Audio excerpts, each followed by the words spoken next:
Greetings. I am Tom Earl.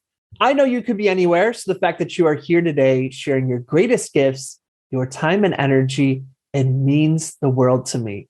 I hope you know that in this moment you are valued, you are loved, and you are appreciated just as you are.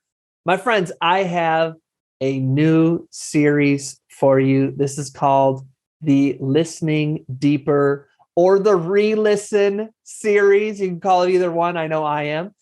Now, you may have heard this intro before. We are using the same intro for this series. So have no fear if you're listening to this again and thinking, oh, I've heard this episode before. Don't worry.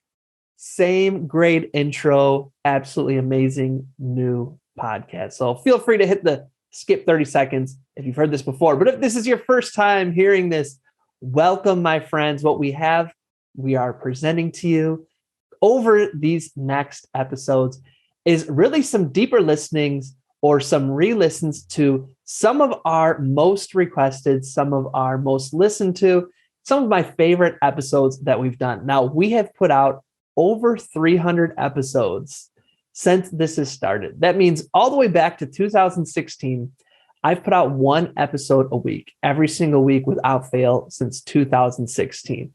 That means there's a lot of really awesome interviews, solo episodes. There's some really great things in there that you probably haven't heard if you're just joining us, or even if you're a longtime listener.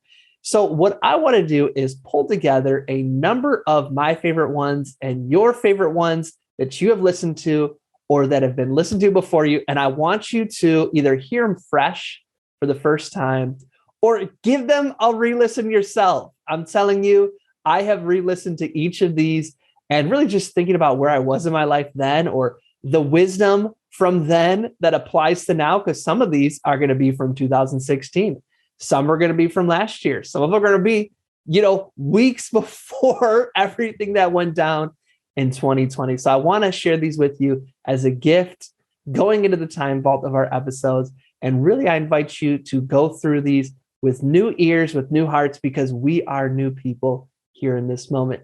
Now, I invite you to let me know if you listen to it, what year do you think this week's episode was from? And I'd love to hear your thoughts. My friends, I look forward to sharing this Listening Deeper as we re-listen series with you. Let us jump into this week's re-listen. Here we go.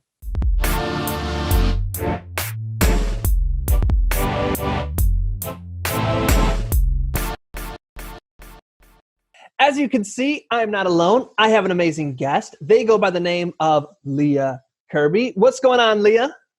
Hey, I'm good. I'm hot, a bit sweaty, but good. Y'all got a heat wave going through Europe, don't you? Yeah, we're not used to heat in England. Everyone's like, just like squirming, trying to make. We have no aircon, so the struggle is real. Wow. Well, global warming's not really a thing, so y'all must not really be that warm. Oh yeah, it's fine. It's not real at all. Literally before our eyes, the world. Oh. Well, do you mind if I introduce you to the folks out there via your awesome bio? Yeah, absolutely. Leah Kirby, also known as CYRO, creates theater that incites change and incorporates non-Western techniques to explore social, economic, and political issues through a non-traditional format. They are an activist, theater major, actor, writer, and drag thing called CYRO. CYRO is a queer, non-binary drag thing, and that's in all caps with an exclamation mark. So I don't know if I said that with enough oomph. You're going to have to forgive me. Good. Bringing strength, beauty, and awareness to the stage with acts like Run Rabbit, exploring the struggles of gang induction and violence within Black communities. I Am Not Your, a piece delves into Black masculinity within a non-binary body, showing beauty it can exude by stripping back the facade. They use spoken word, movement, composition, lip syncing, and storytelling within their work, inciting change through art as a call to action. Yes! As soon as I read your bio, I was like, hello, my name is Tom Earl. Will you please be on my show? My bio is too much. It gives me too much of a hype because then I just kind of like dodder in like, hello. Oh, well, let's start right there then, right? So that's the bio. The bio is like, "Brr, brr, brr, yeah, right? Which you deserve all those accolades and more. So we're not taking that away.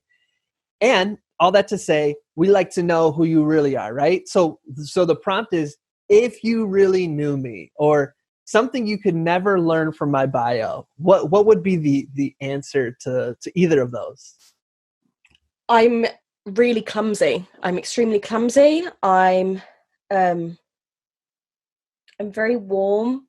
This feels like I don't know if this is an interview or a dating profile. I'm very warm. I'm extremely clumsy. Uh, yeah, I'm a bit of a mix between like Scrappy Doo and Alana from Broad City in real life. I love that. If we had an animation team, we'd actually animate that and be like, on the screen, boink. Whoa, just falling over all the time. Yeah, it's definitely a switch. CYRO is a switch on stage to Leah. Leah is a bubbly, funny, nice, nervous wreck. That's the truth. So we're gonna cover a bunch of things, and I already like how I think there's gonna be some laughter in it, which the folks always like, some good laughs. Let's start right there, because I wanted to save all my questions for when we actually hit record. I was saying your stage name. Now I don't even know if that's correct. I might be totally like butchering what it actually is, or minimizing. Tell me a little bit about CYRO, the name, whatever you want to jump into on that. So when I was looking for a name, I actually asked my mum, who is Assyrian. She was born in Iran, and Assyrian is it. To explain it, they're an ethnicity of people that are, but there's not many in the world, because they were persecuted, and my family fled Iran, on my mum's side, around the 77 revolution. I think it was 77. And CYRO is the name of an Assyrian king. And it was also the name of my mum's cat, as when she was younger. So in my head, I was like, king with the pussy cat. So I was like, oh, it works perfectly. And it's a little nod to a culture and something that I've never been able to touch or experience, and something that no one else knows unless they ask, which I like. It's like a little gift every time. That is true, because I assume people wouldn't racially profile you as Syrian. No, Assyrian, Assyrian. Aha, that makes so much more. Okay, I was thinking Syrian, like Syria. Okay, let's break this down then a little bit. Let's go into mom's origin story. Okay, so folks, we're gonna be totally transparent with you. My Zoom just crashed. No easy way to edit that one. Okay, we were saying mom's origin story, a Syrian, moved to Iran. Talk to me a little bit about how old was she? Where is Assyria? You know, go ahead, go for it. Yeah, so Assyrian is a name for a group of people, an ethnicity, links to religion, and they were all over the Middle East. So there would be parts of Syria and Iran and Iraq back in the day. I don't know the dates, so I'm not a historian.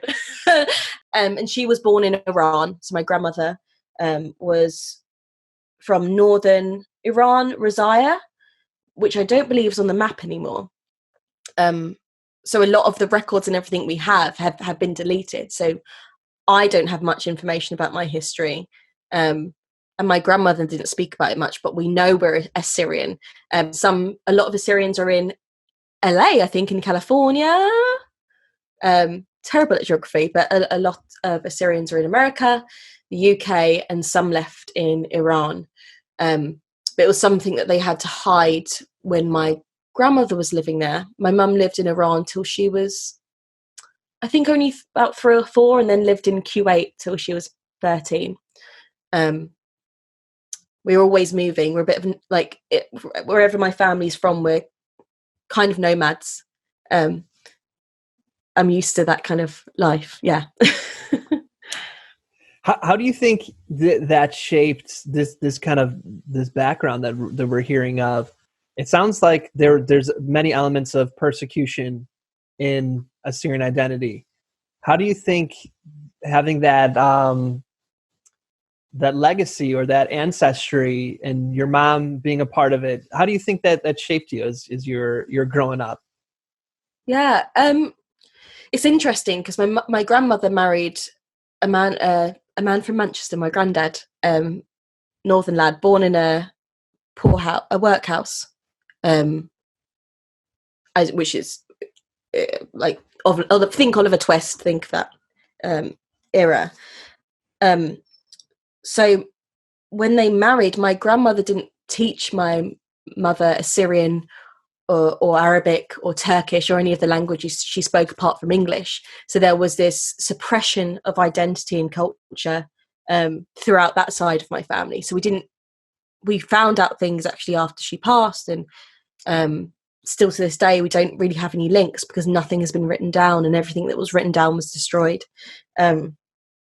So the things I remember are food and smells and plates with the engraved and something that is more felt and not spoken, whether that's through shame, wanting to integrate, wanting to protect children and hoping that they were assimilate into English culture quickly. And then it's kind of the same on the black side of my family, of my father, who was the only one born in England, who my whole family came over Windrush and worked at the Ford factory in Raynham. My dad was one of the only siblings that was actually born here. So there's something in my blood that feels like a lost people's, and like we're constantly moving, and that there's secrets and there's things left to explore. And so calling myself CYRO was a little nod and love letter to that side of me. And then the work I do as CYRO, exploring Black masculinity, and is a love letter to Blackness. Yeah. That's awesome. And I want to touch on all those things, but I feel like we showed mom some origin story love. Why don't we show dad a little origin story love? I feel like I could be wrong. I felt like I heard my wife talking about this, that there was some politics, because folks don't know how racist the UK is too, with Windrush, right? Weren't they trying to kick out everybody who came in through Windrush? Am I trying to sound smarter than I am? No, that's absolutely correct. They deported people. It's still happening. They apologized, but it's a problem that's been happening for years, and only just now we're kind of speaking about it, and it was happening last year.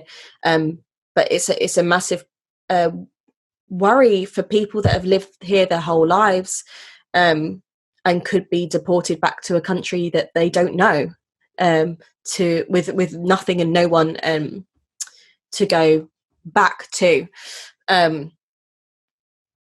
This country's racism is insidious, especially that it was when it's the UK that called the colonies to come work for us, and were the ones encouraging and pulling people over to come to the motherland, to be met with no blacks, no dogs, no Irish, and now their children and grandchildren having to deal with this insult, and that they could kick them out because they can. Yeah. Motherfuckers.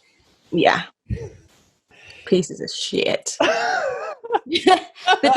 they're like the grand masters. That like this is. I think people forget that like the English are the ones that wrote the books. That it's. I don't know American life. I haven't lived in America,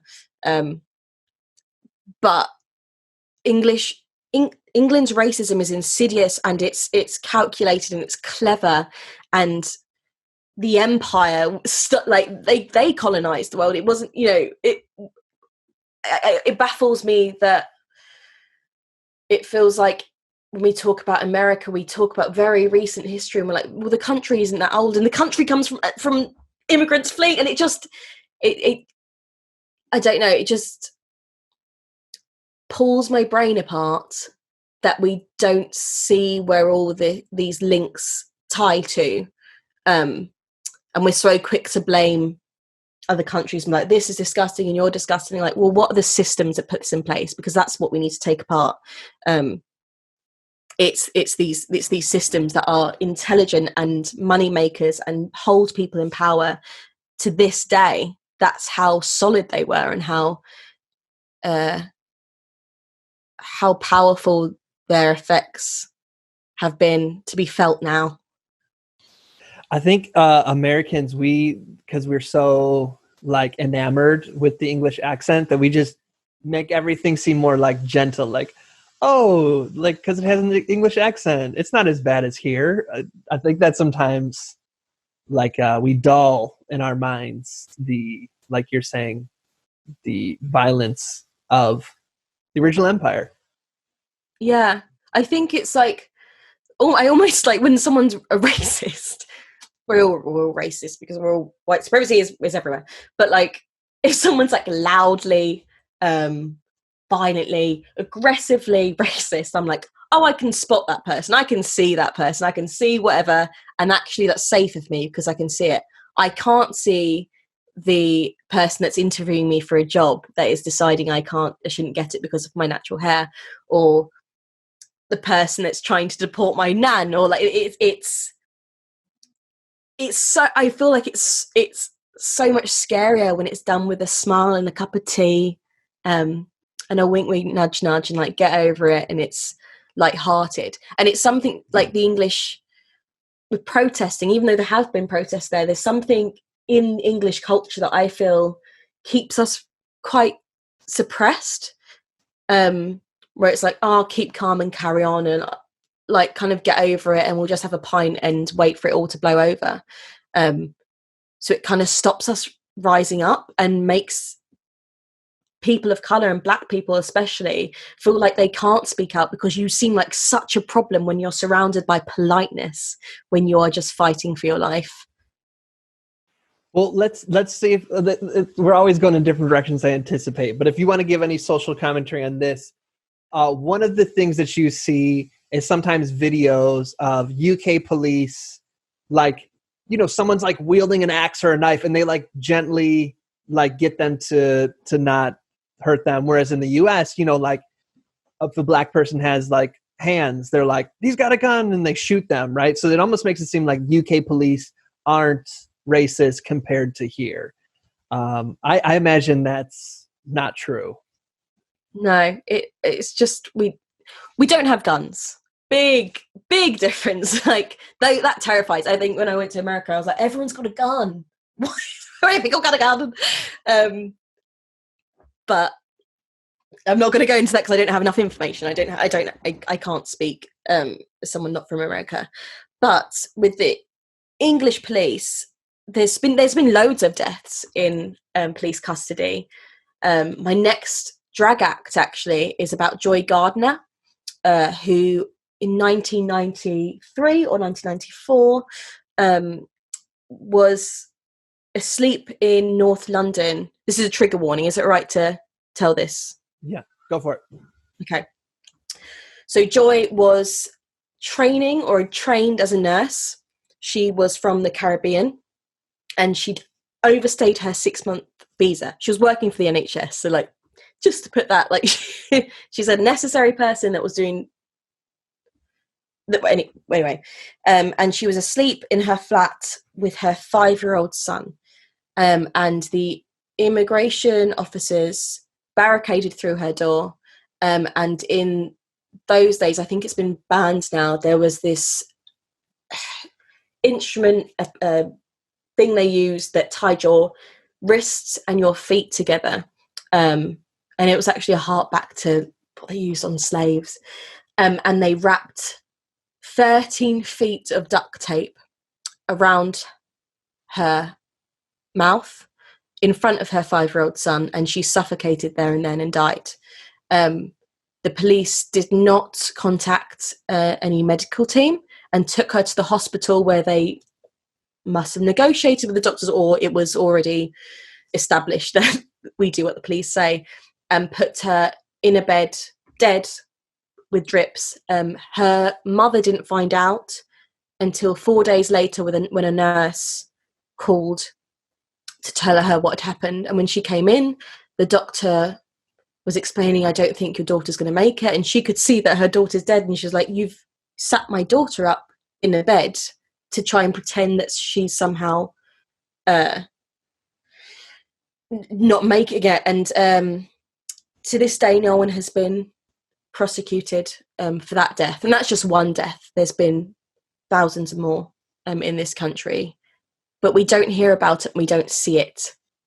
A lot of deaths, a lot of female black women are dying in custody with the police, and they cite it as mental health, or they were struggling, or blah blah blah blah blah. So the violence is there, it's just not caught on camera. I think we've set a good stage for folks, because I think we have a predominantly American audience, to understand what, you know, your background both personally and, you know, socially is, that gave rise to CYRO and who you are and what you're representing and the work you're doing. Am I correct on this one? Yeah, CYRO. CYRO, darn it, Don't Tom. CYRO. So, you know, I've one of my favorite books is called The Alter Ego Effect. So I want you to tell me, like, you're way off, you're on point, maybe some of this. And so the book basically talks about that when we want to achieve greatness or become ourselves, and it feels just a little bit outside of who we are, or our limiting beliefs or insecurities are getting away from, you know, are holding us back, that we can create an alter ego and step into that for greatness. So, like, you know, for a good example is Sasha Fierce with Beyonce, that was her stepping into, this is who I want to embody. And then obviously she left it behind. Lots of different sports figures have this and stuff like that. Would you say that was an element of what CYRO was for you? I think CYRO was the most Leah I've ever been. CYRO is more Leah's voice than Leah's voice is, interestingly. I think it's because I am an actor.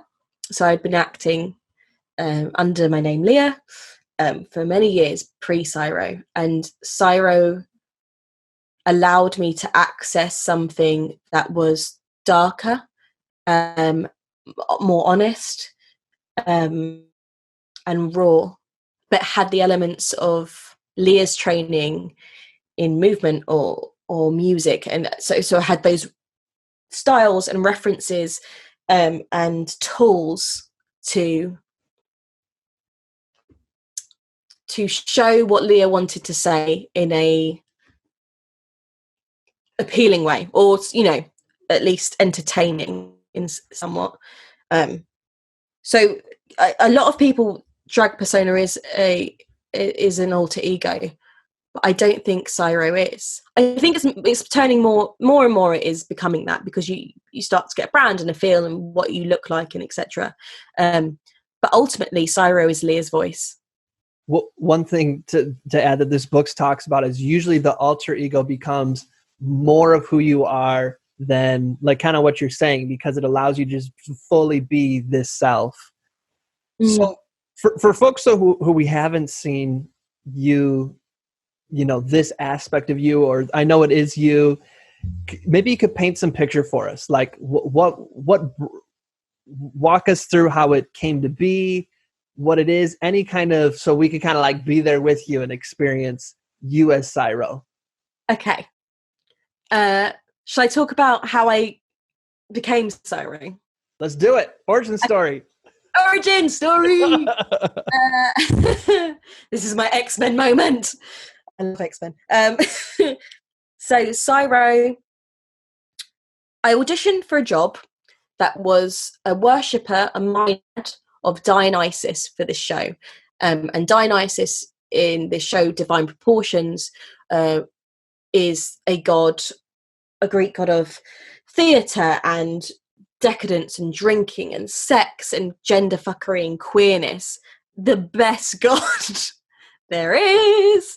And I auditioned for a Maenad, and I ended up being given the part of Dionysus, who is essentially a drag so I was doing this role as Dionysus, and I was doing drag every night, and this show was about celebrating female pleasure and queerness and the non-binary. And a lot of my friends now that are like chosen family are from that show, and that's where I came out as non-binary as Leah. That's where I discovered drag, and I was doing it so often that I thought, why don't I try this professionally and see how it goes? Because I'd loved drag and been a fan of drag for years and years and years, but thought I can't do it.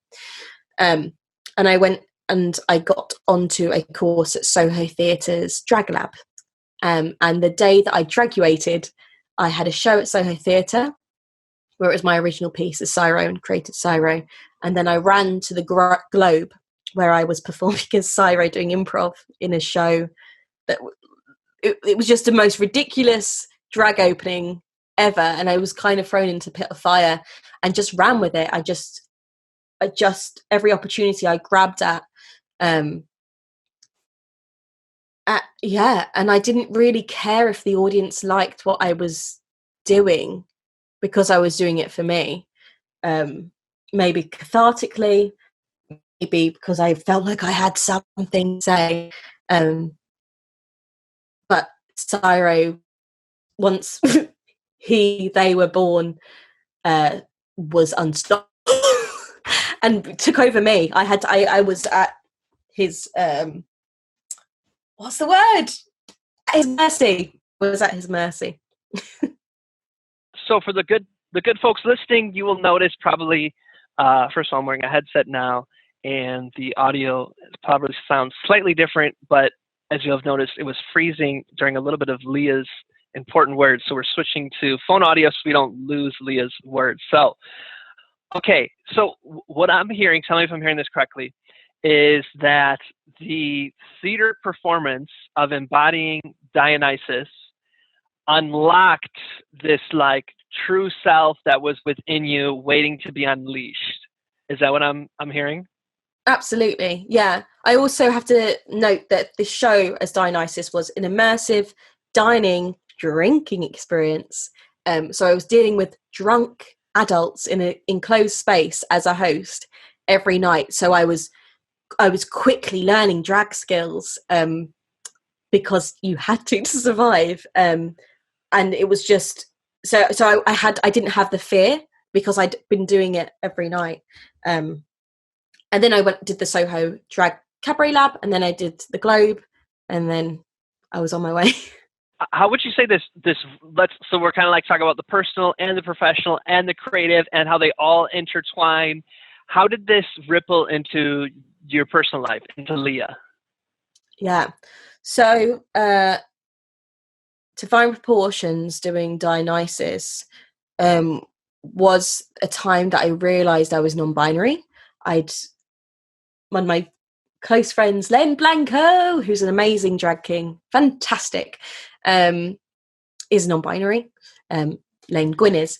And it was the first time I was hearing this language, meeting someone, befriending someone, experiencing transness.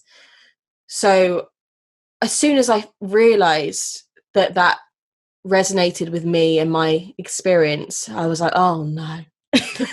Oh, we're doing this, another thing. But I was in such a safe environment to come out. So again, I think it almost happened very quickly because I was in charge of a space that was celebrating queer. Like the door that entered into the dining area was a massive vagina. Like there was everything in that room was made to celebrate the queer and the transness. So I felt very confident in accepting those parts of myself, which might have made it a bit more of a shock for Leah once that show ended and I didn't have that consistent space that was safe. And I'd suddenly unlocked all these things about myself that were catalysts for each other, and like dealing with what's left. I think a lot of us in different ways experience transformations of who we really are in spaces like that. What is your advice for some folks who maybe had a space like that and they own their badass beauty and boldness and badassery, and I don't know, maybe because of COVID or for whatever reason, now they're back in a place where instead of them seeing lots of different awesome people, they're like now the only, or constantly having to come out or re-explain to people. Is there anything that you would share with folks who maybe are relating to what you just said? I would say find solace and comfort knowing that feeling you had of joy, whether that was in a spiritual situation, it was a great job at work, it was meeting wonderful people, it was an experience, etc., etc., etc., that joy came from you. You were experiencing that joy, you were emulating that joy, and it still comes from you. So even though the circumstances allow you to be freer and to feel confident and strong enough to kind of do what you like, you can still have that feeling on your own. And yes, you have to adapt to be safe, to survive, to keep going and sustain yourself. Find the moments in your day and moments in your life where you thank yourself for yourself and allow yourself that moment of pleasure or joy, and whether that's dancing to a song that calls you back, whether it is doing like a group call with people that you miss, or whether it's looking at something, smelling something, cooking yourself a meal, those parts of self-care that allow you to reset and meditate and manifest and start going again. I don't know if that made any sense. I think it did. And you know what? I always say, let's do it for that one person. So even if 1,000 people are like, deep, but I'm not sure, that one person is like, yes, that's who that was for. So we bless and release that. Trust what came through us. So, identity labels is just my thoughts, are really helpful in terms of like signposts. Like, here's a good arena to show me love and respect. But then within that arena, we all have like our own little like box seat or whatever scenario you want to use of like, this is what it really means to me in my life and my experience. For you, what is non-binary in your life, in your experience, how it resonates with you? How would you describe that? So non-binary for me, I've started saying non-binary trans masc, because non-binary is an umbrella term for anyone that is not the binary. So that includes genderqueer people, androgyny, gender fluid, trans masc, trans feminine, trans masc femme. There's like, you could just go on. And it's strangely something that I can pinpoint in my youth. I can also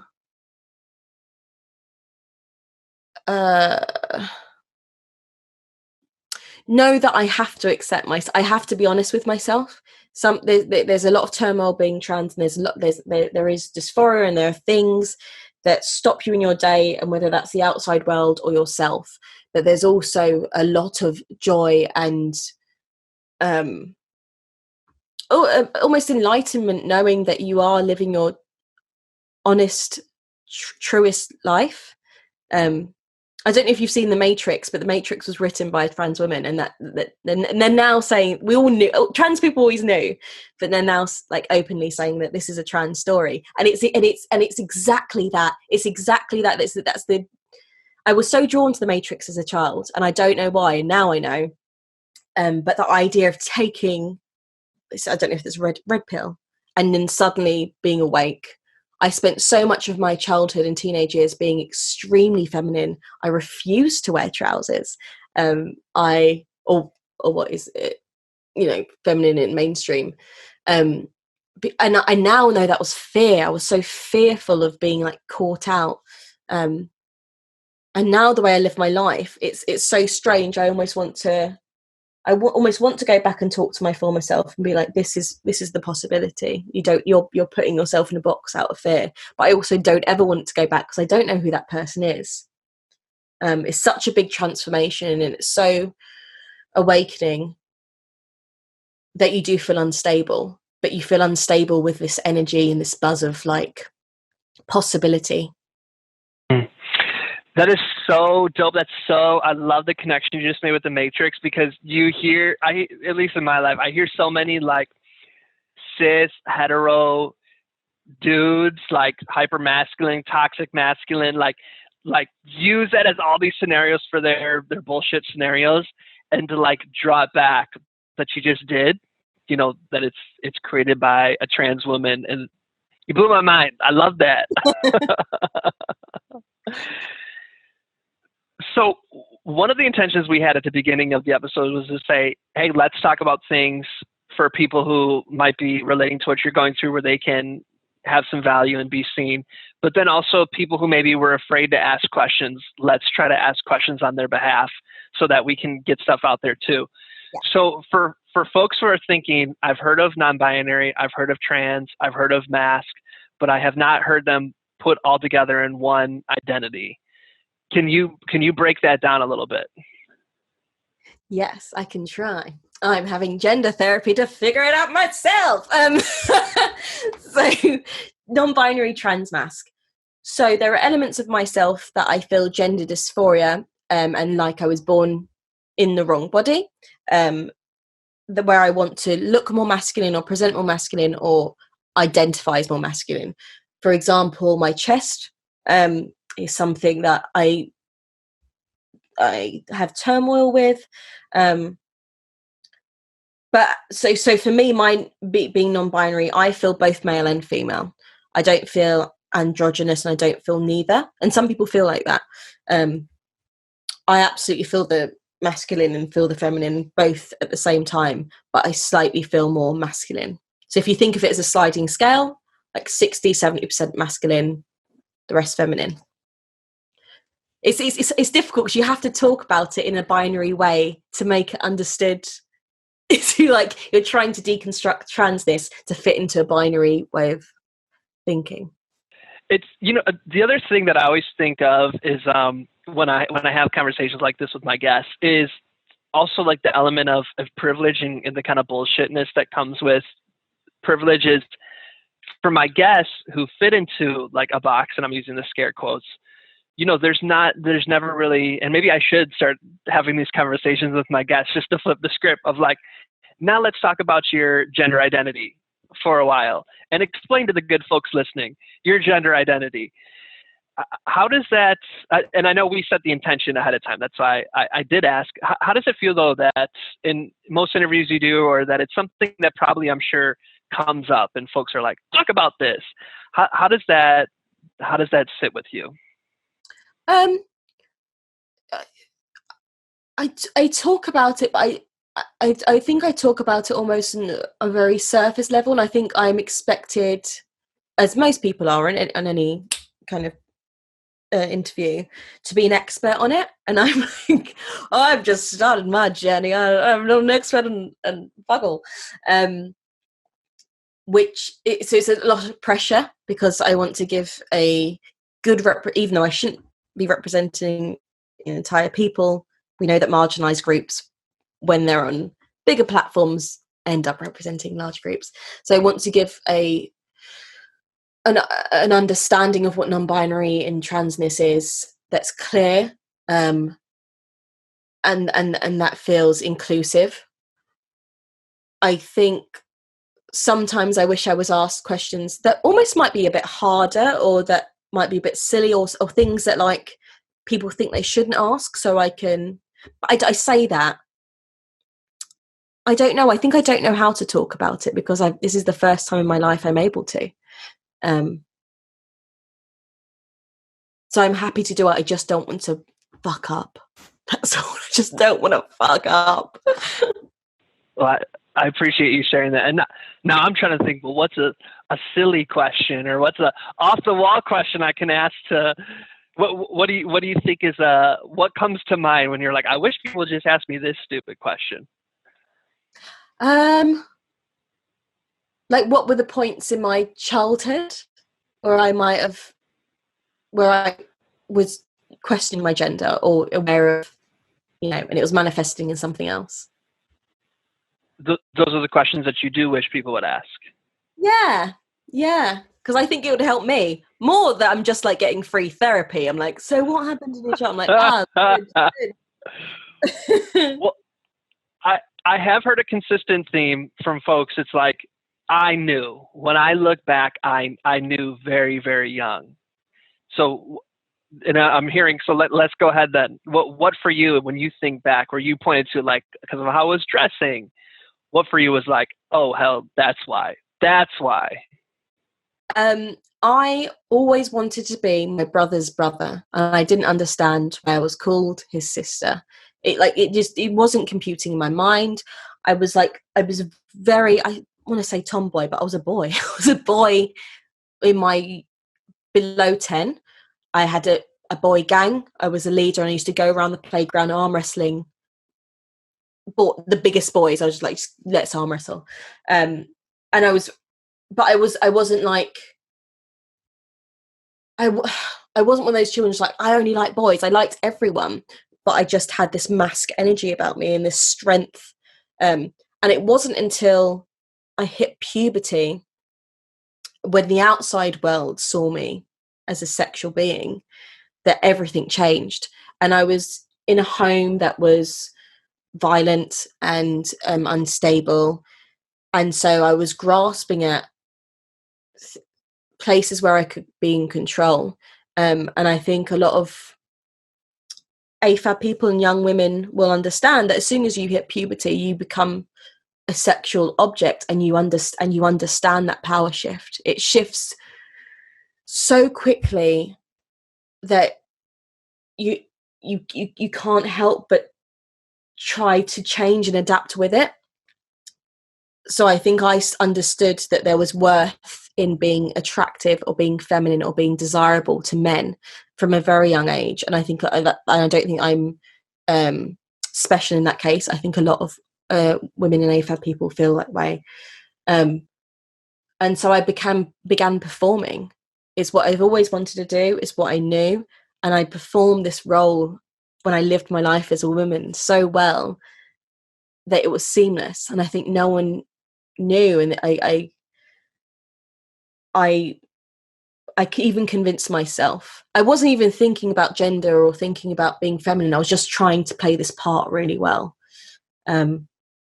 But I remember the switch, and I remember it was, and I'm going to call him out because he can message me, Jonathan Russell, who was in my boy gang group, who was a dear friend when I was younger.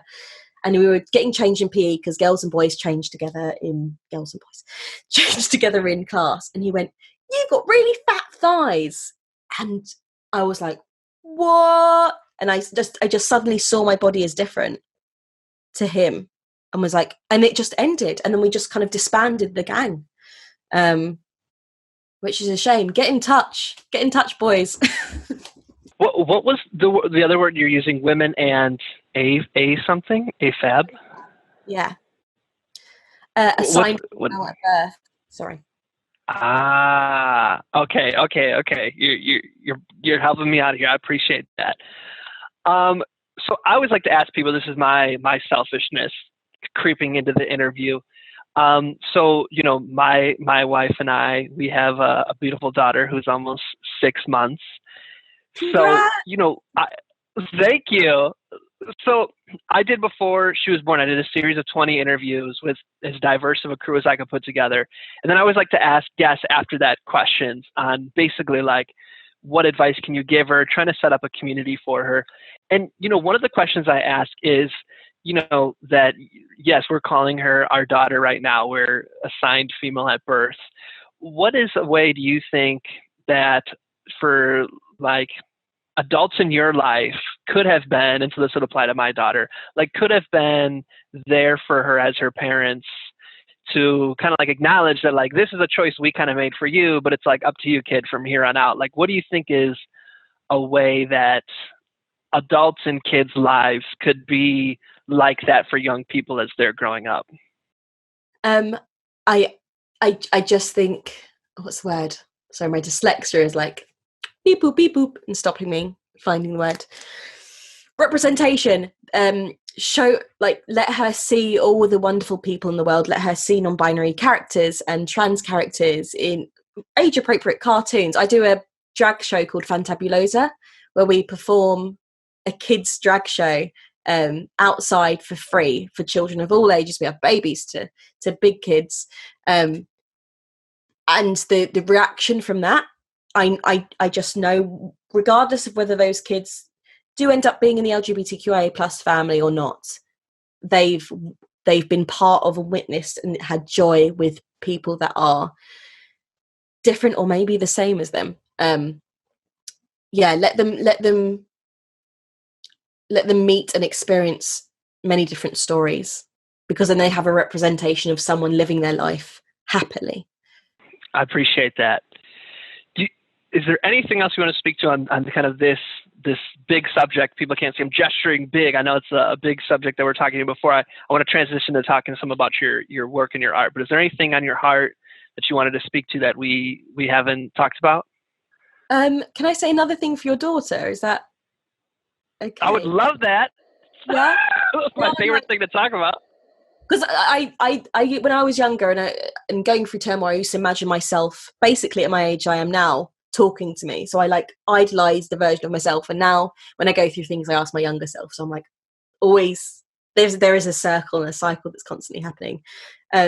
Teach her how to say no to anything. Like, just get her really comfortable with like, no, don't want to do it. Like, make it fun.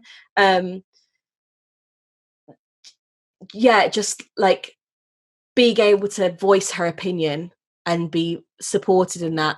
And whether that's like, I don't want to go to bed, and you're like, you're valid in your opinion, but it's bedtime. Like, that's fair. Like, there's limits to, you can like get her really good at, she might debate the house down about bedtime.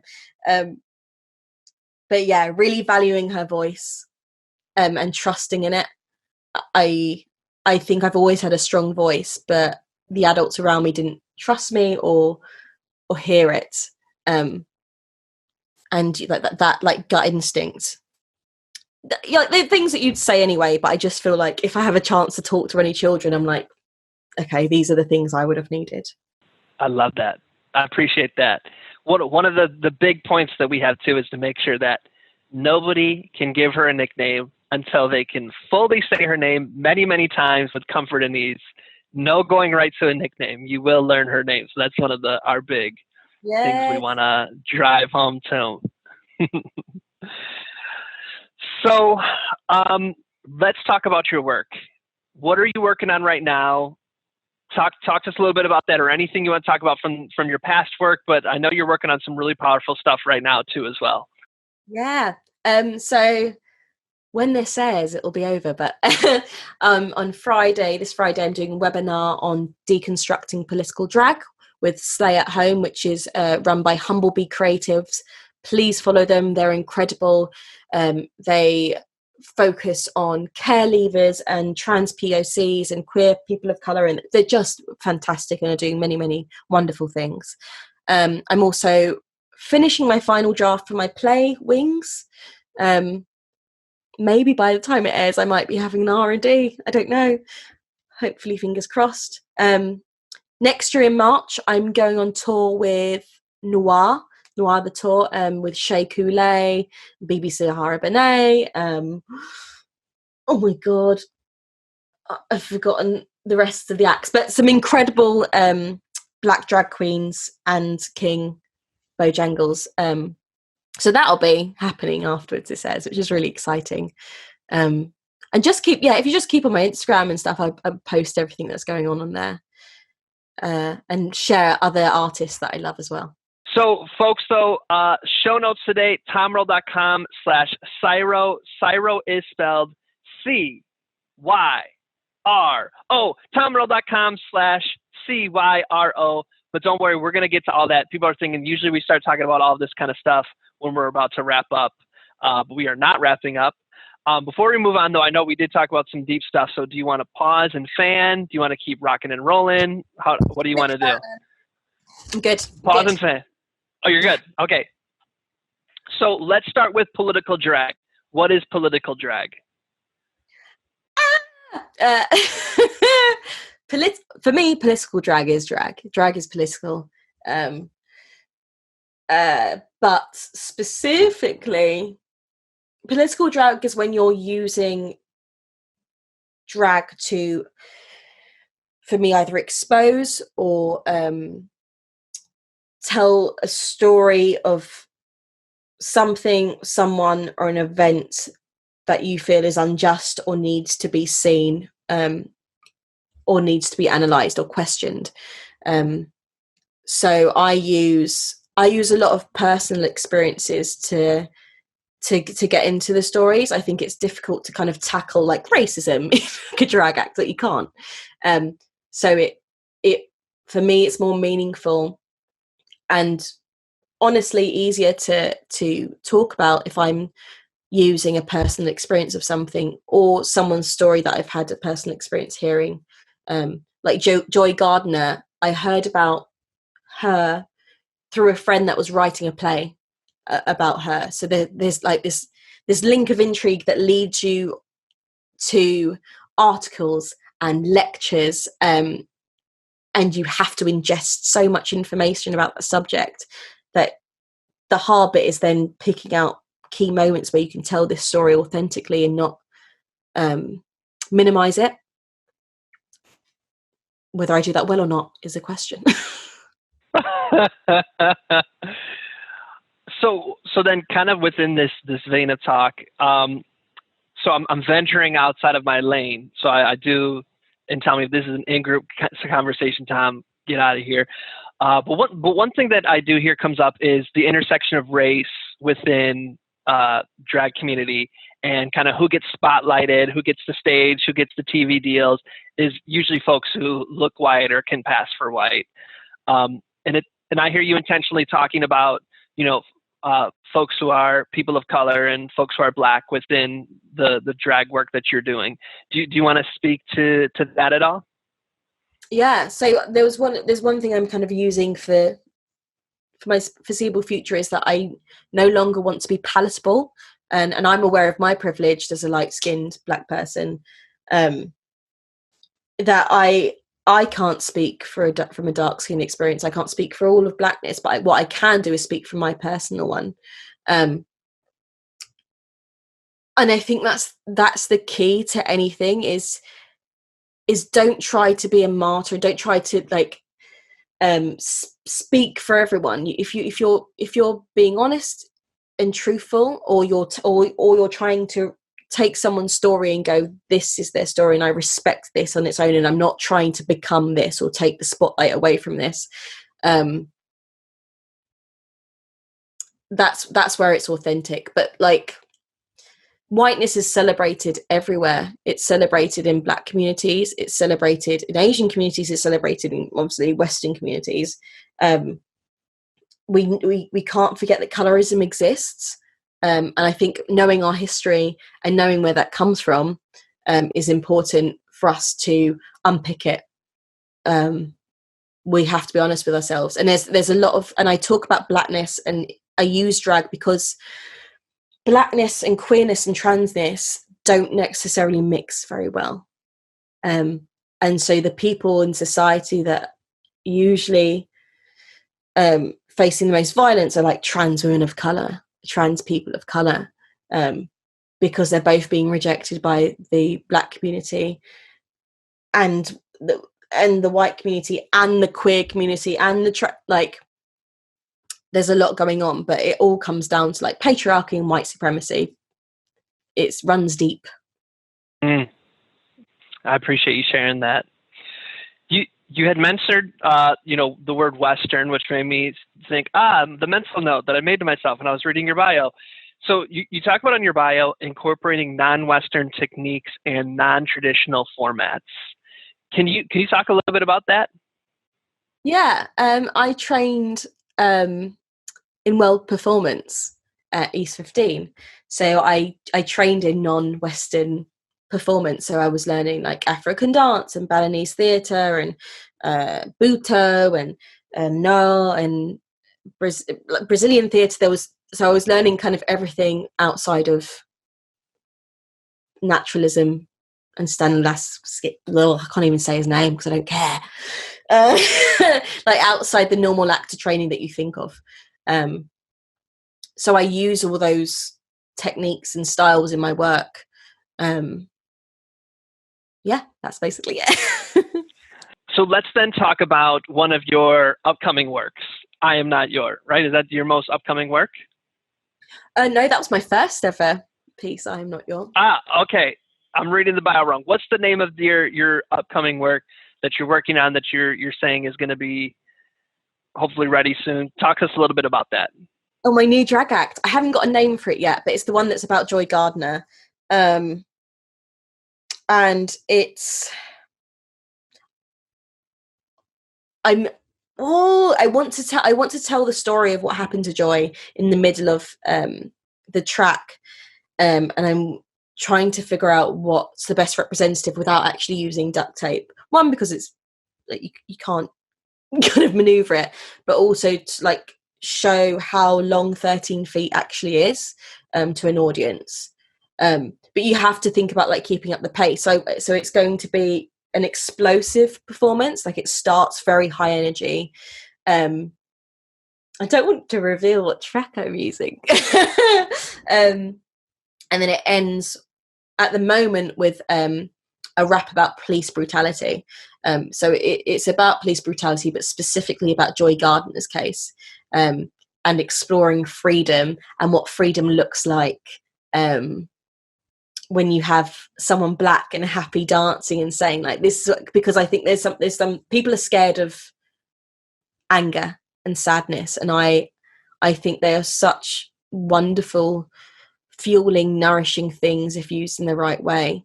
There is no bright side to persecution. There is no like silver lining to injustice, and we need to look it in the face and not go like, oh well, things will get better. No, we need to like sit with it, as the people did before us, but that we can sit here with it and get used to fighting for things that are right and things that need to be done. So you had mentioned before we hopped on that you would like to share an excerpt or a monologue from the upcoming work. Oh, would you be able to? Yeah. Is this the same thing or is this something different? That's something different. I'm so sorry. I went on a massive tangent about my new drag piece, but No, I'm glad we did. Yes! Let's do it. So now talk to us about your play. What's the play? Set the stage for us. Set the stage. Okay, so Wings is about the hierarchy in the LGBTQIA plus community. So it is set. I can hear the puppy downstairs crying, and that's like breaking my heart. I'm so sorry. So it's set in two places actually. The queer place, which is kind of where I perform my experience, a lot of basements. It's a place where a lot of drag kings perform drag things, cabaret, queer, like alternative, underground. And then there's a gay bar called Wings, which is kind of based off of Heaven or GAY. I don't know if you'll know any of those places, which is a typical gay bar that has a lot of white older gay men in it. And in the gay bar it's well known that like there are policies that don't let people that are AFAB or women in. things like no fats, femmes or Asians, no blacks. Like there's a lot of racism, transphobia and sexism within the LGBTQIA plus community, and groups are quite separate actually.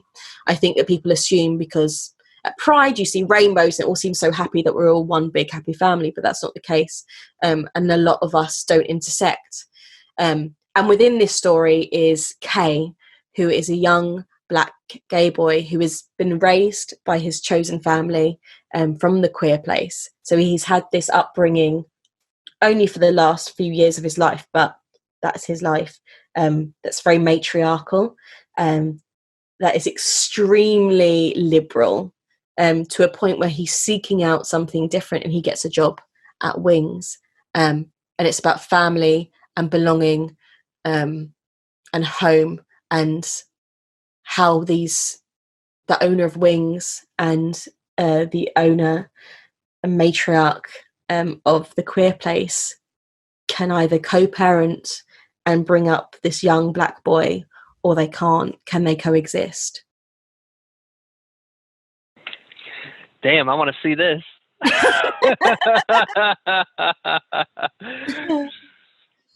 So, okay, perfect. Why don't you share with us the monologue? Yeah. So this is Zaza, who is the matriarch of the queer place, and this is her monologue or poem. I miss his hair. My mother would pull my hair till I cried. You know the feeling. Sat between her legs, uncomfortable and hot, and when she finished, I'd been given a baby facelift. It felt like she was trying to straighten me out from the roots. Sometimes, when there was a special occasion, she would get my hair relaxed. The woman would eat patties above my head, dropping crumbs onto my scalp. As it burned, flesh would peel. I would smell my skin cook, and she would eat. Sometimes I'd get one day where I could wear my afro out, and milky, sweaty hands seemed to sniff me out like hellhounds. Grubby little fingers digging and twirling. One day I snapped. Then I snapped. My mother never forgave me for losing that place at the school. Why you always making trouble? It calls me.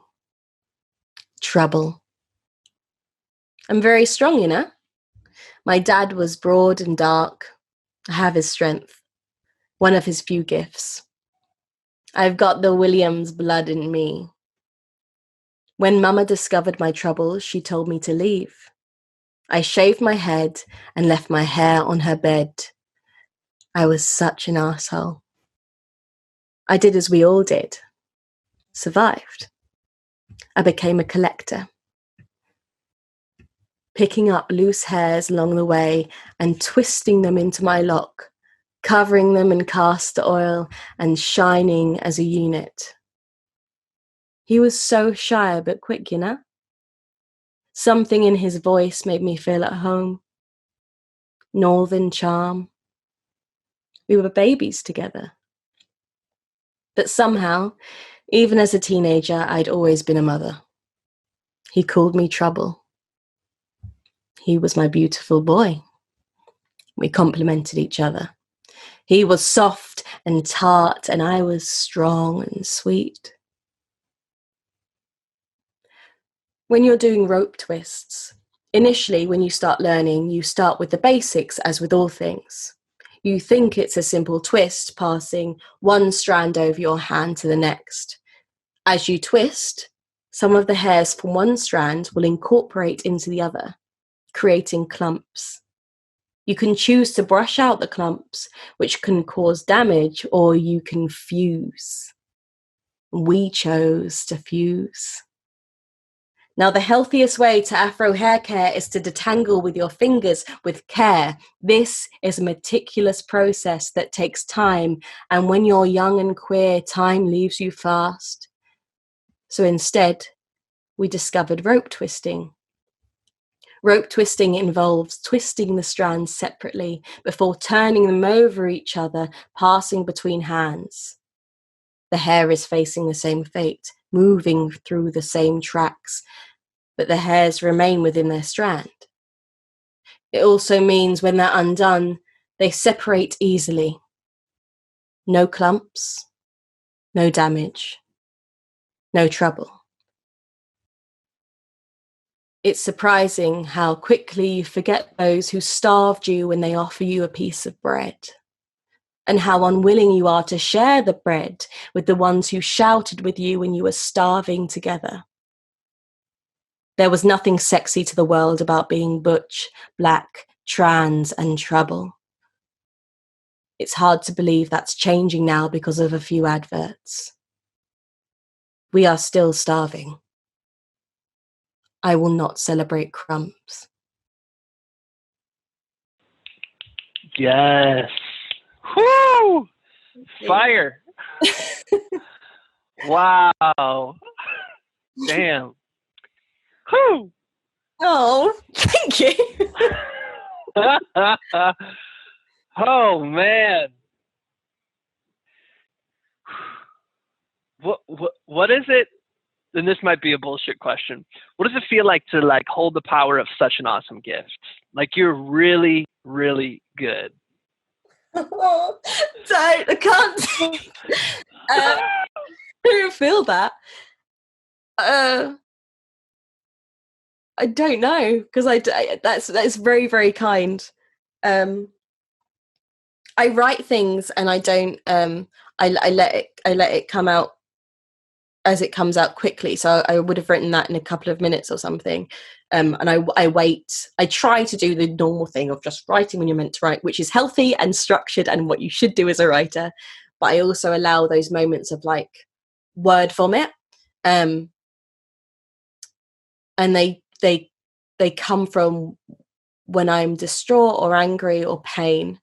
And I think to all the people out there who have gone through abuse or trauma, there is something that you have that is like powerful and unlocking, where you learn to survive, and you can manifest that into your work, and focus it and use it as this fire, and that's what I do. I think weirdly there's been a gift from my life experience where if I don't write it down, then it feels like it's not real, because when you're in situations that feel uneasy, you lose grasp of reality. And so sometimes your words, and whether that's a journal or anything, become your reality.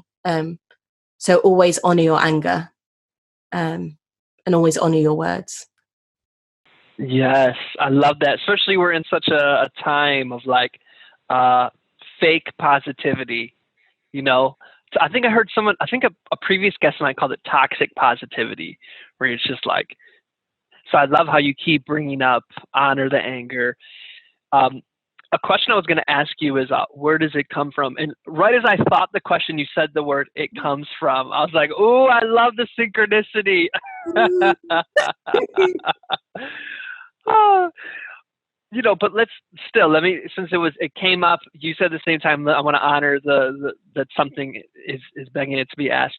So for you, like what is creativity? Where does it come from? I know this is another one of these big questions of, you know, let me just give some examples. Like for me, my job is to get out of the way, right? So that's why if I'm thinking about something, if I'm like, I'm really pissed off about this, let me write about it. Yeah, but then I have to like let it go, and just, that's why I like free writing too, because I just get out of my own way. What for you is kind of your philosophy or anything you want to speak to of the where does it come from? Yeah. Where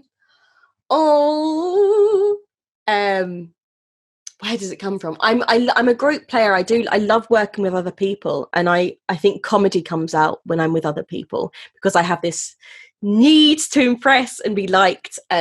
And I love that. I love that. And then when I'm on my own, comedy does come out, but in those moments of like, oh, if I'm triggered by something or something happens, like I lost a friend in lockdown over a race thing, and I bring that up because I wrote a monologue in that play that's basically about that, but it worked within those characters. So like I I repurpose my pain into something useful.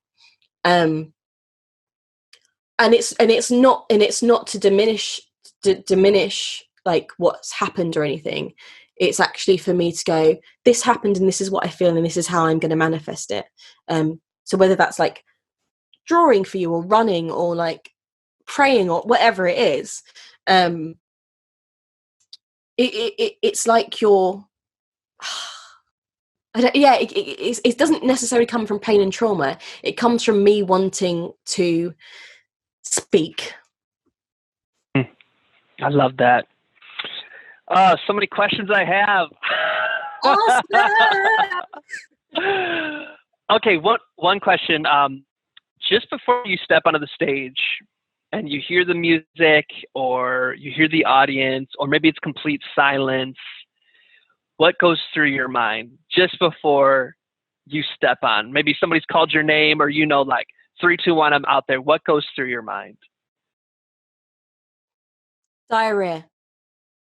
Sorry, it's true. I have terrible stage fright. I want to be sick. I want to run away. I don't want to be there. I think, why have you put yourself in this position? And I say this because all of that, like, and there's been many a time when I've thrown up before I've gone on stage.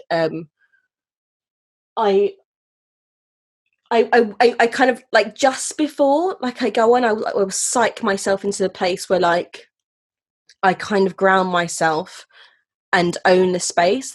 I do that a lot for drag, or if I'm literally shaking, and I think it's why people think I'm a good mover. I'm just having an anxiety attack and making it look like I'm doing something. Like use what your body is giving you. So if your body is feeling like it wants to be still and is finding the power in that, do that. If there's a rhythm in you, like just go with it. Try to listen to your body and don't force it to do something that it doesn't want to do.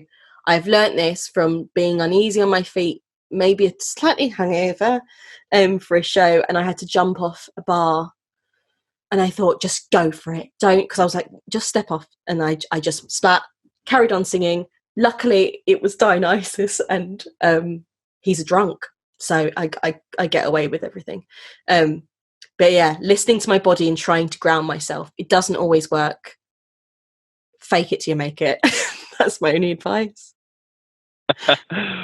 Well, okay, so if you have stage fright, if there's the worry, I'm also guessing that there is also the fear of like the larger repercussions of society with the kind of work that you're doing.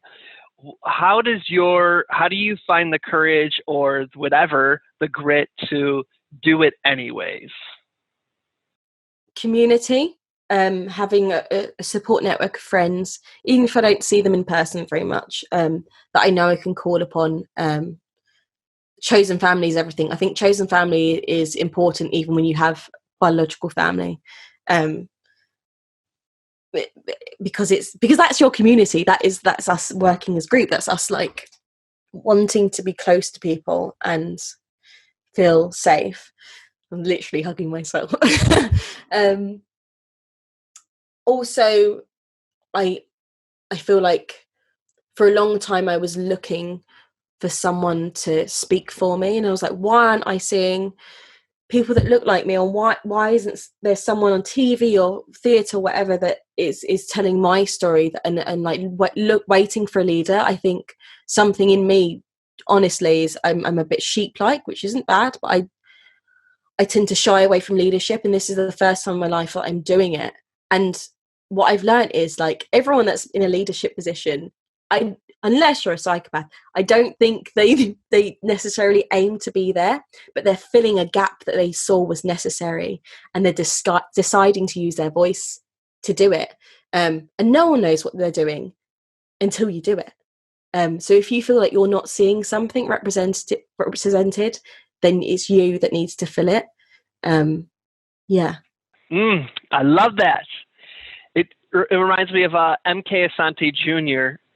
He says, if you make an observation, you have an obligation. That's what that reminds me of. Yes. Also, I have the privilege to do it as well. Like I'm aware that I'm lighter skinned, I'm attractive, and then we don't like saying it, but I am like that. I can make something that is a very political look kind of appealing, and use tricks like music and structure and things to be like, oh, this is really entertaining, and then I'll be like dropping in like, check your privilege, what, like just throw in your politics and what you want to change with a good beat, and you can do it that way, and you can do it in different ways, but yeah, let it be who you are, let it be in everything. Yes, amen. Okay, so before we head out, we didn't get a chance to touch on it, so I want to now. It's in the name of the episode. It's in your bio. For the folks who are wondering, what is a drag thing? What is drag thinging? Can you break it down for us? Okay, so you have drag queens, as many people at home I'm sure will know, and you have drag kings. I put myself bang in the middle with drag thinging because it's also all-encompassing. Drag thinging not only represents my gender as non-binary and gender fluid and gender fuckery, but it's also what I do. It's a drag thing. It means I can creature up or just become outer worldly. It's no limits. Yeah. I love that. No limits. That's the best. So anything you wanted to speak to, anything on your heart that you want to give voice to before we start to wrap it up? We're going to have you back, most definitely, for part one of this interview. Anything on your heart you want to give voice to? I don't think so. Thank you so much for having me. I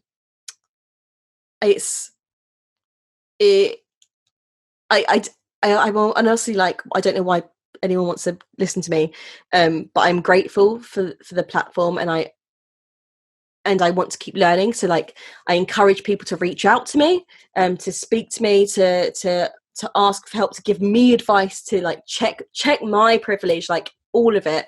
Do it nicely. I have an ego, and I'm sensitive. I don't genuinely am, but like, I think it's important to like keep those conversations going. I'm an open book. No one really talks to me in my DM apart from you, which is really nice.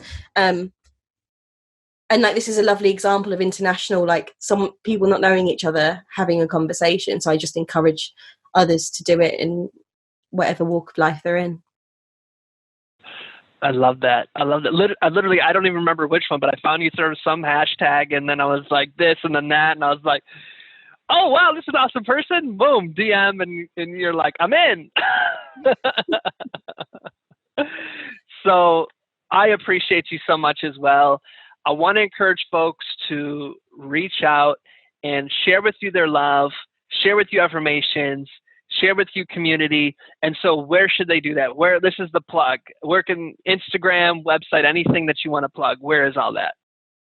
Okay, so at CYRO Drag Thing is my Instagram for CYRO, and for Leah, my personal one, which isn't as interesting, but is at Leah S. Kirby. Feel free to DM me on either. I've got Twitter.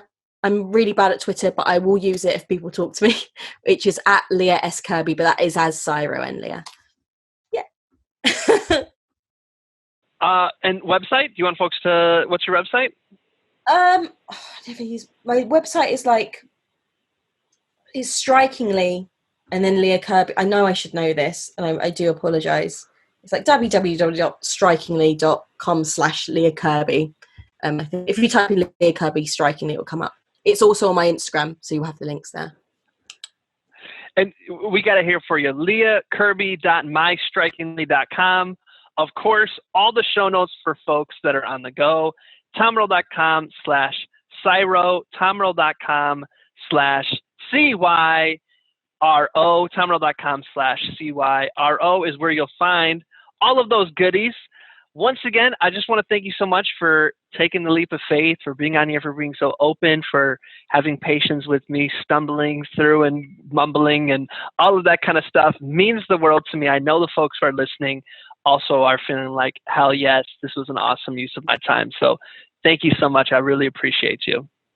I appreciate you. Thank you so much. Of course. Here's our closing ritual. It is for you to share an invitation with the folks listening. So what would you like to invite them to do, to be, to consider, to evolve into, to reflect upon, to read, to... What's your invitation? Oh, bloody hell. My invitation is to never judge yourself on surviving in whatever way that comes in. Always know that your voice is valid and to speak up when you see injustice. And we all need to check our privilege daily, and make friends with someone that is nothing like you. Like try to listen to someone with a different experience from your own. Maybe not a white supremacist, but in the spectrum of things. Get to know a queer. We're great and fun. I don't know what to say. I'd say you nailed it. Great work. Thank you so much, Leah. I appreciate the heck out of you. I'm sending you a virtual hug. Thank you so much. Thank you. Of course. I want to thank you for listening to this week's Deeper Listening, Re-Listening series. I don't know how many more times I can squeeze in the word listening into this sentence. Want to thank you, as I shared in the beginning, for sharing your time and energy listening to this entire episode. As I said at the beginning, I'd love to know, do you know what year this episode was recorded in? And I'd love to know what stuck out to you, what moved you, what questions do you have? And if you have any suggestions for what you'd like future topics to cover or future guests we should feature. My friends, I look forward to you joining us again next week for a new episode in our Re-Listen series. And as always, I'm wishing you peace and blessings. Thank you. One more thing. I'd love to continue the conversation. Feel free to join me at tomearl.com/join. Subscribe below, or let's connect on social media. Tom Earl Artist. Thanks again for watching.